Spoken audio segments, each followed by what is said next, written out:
Nós chegamos ao vídeo 38, na nossa viagem pela Alemanha, pela Europa, durante a Segunda Guerra. Meu nome é Raquel e eu estou lendo para vocês o livro Diário de Berlim, 1934-1941, de William Shirer. Desta vez, iniciamos em 15 de setembro de 1939, desde Berlim. Ouvi dizer hoje, de fonte absolutamente fidedigna, que é possível que a Rússia venha a atacar a Polônia. Algumas palavras sobre um assunto bastante árido. Até que ponto o bloqueio aliado está afetando a Alemanha?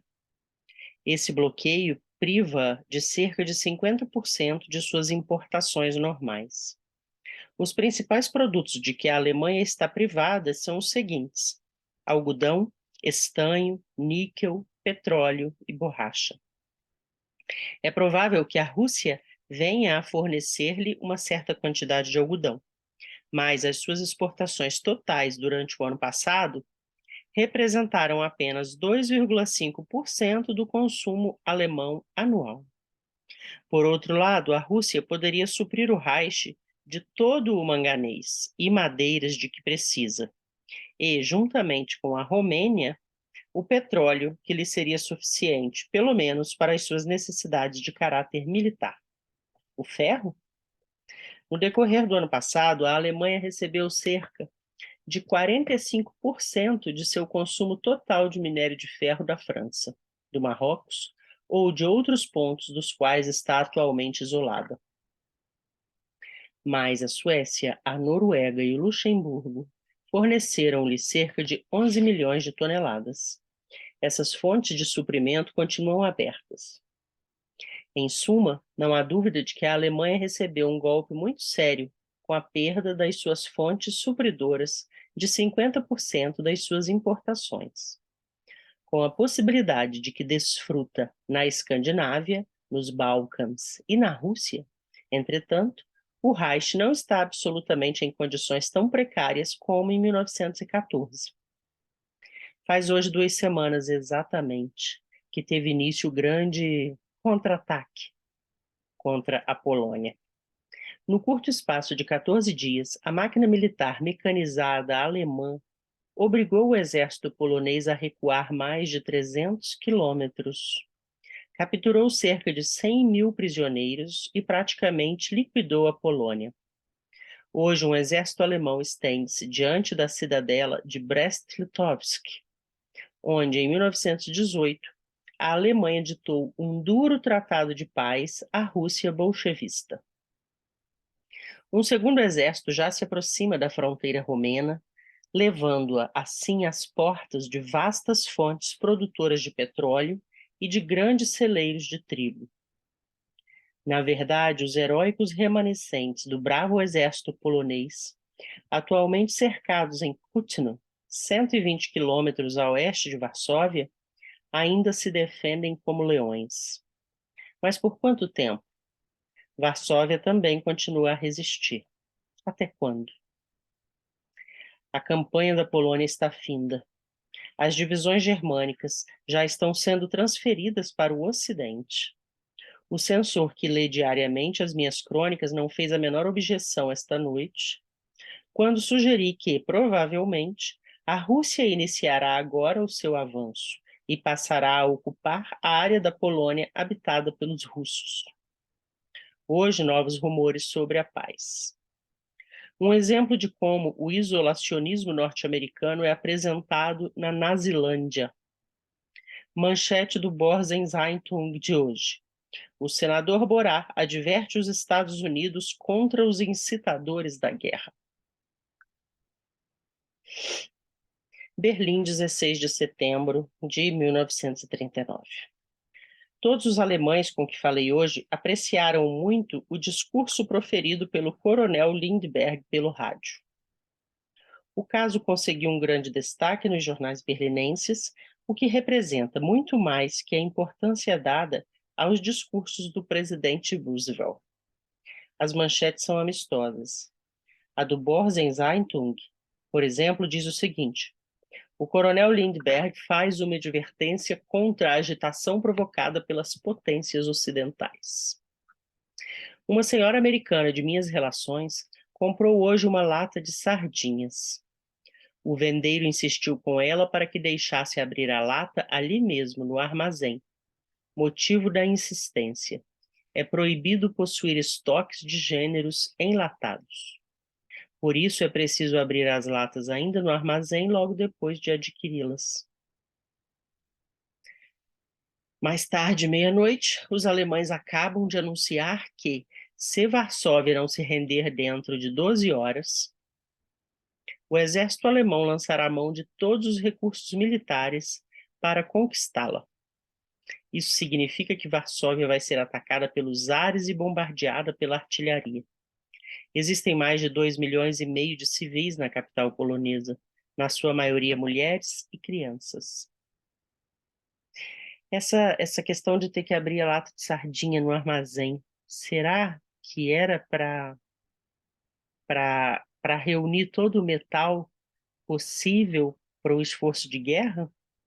Ou talvez evitar que se armazenasse comida em casa? Mas imagino que seja para o esforço de guerra, né? Berlim, 17 de setembro de 1939. Às 6 horas da manhã de hoje, tempo de Moscou, o Exército Vermelho deu início à invasão da Polônia. Como se sabe, a Rússia possuía um pacto de não agressão com a Polônia. Há quanto tempo, embora não tanto assim, em Genebra e nas demais capitais europeias, ouvia os estadistas soviéticos falarem acerca de uma frente única contra as nações agressoras. Hoje a Rússia soviética apunhala a Polônia pelas costas, e o Exército Vermelho une-se ao exército nazista para arrasá-la. E, é inútil dizê-lo, é calorosamente aplaudida em Berlim na manhã de hoje. Meu censor militar foi muito amável comigo hoje, chegando ao extremo de consentir que transmitisse esse trecho. Abre aspas. Se Varsóvia não se render, isso quer dizer que uma das maiores capitais europeias será destruída pelo exército alemão, juntamente com uma boa parte dos seres humanos que lá vivem. Com certeza, a história não conhece nada que se compara a isso. Os alemães afirmam que são os próprios poloneses que, em Varsóvia, estão violando as regras do direito internacional ao obrigarem os seus civis a auxiliar na defesa da capital. Mas, como digo, não me é mais possível compreender os fatos que se estão desenrolando na guerra atual. Fecha aspas. Amanhã devo partir para a frente, se é que ainda existe alguma. Sopot, próximo a Danzig, 18 de setembro de 1939. Danzig, que é uma cidade hoje chamada Gdansk, porque hoje totalmente polonesa, e o nome dela em polonês é Gdansk. E naquela época, em 1939, ela era ainda que uma cidade livre, na Polônia, próxima à fronteira com a Alemanha.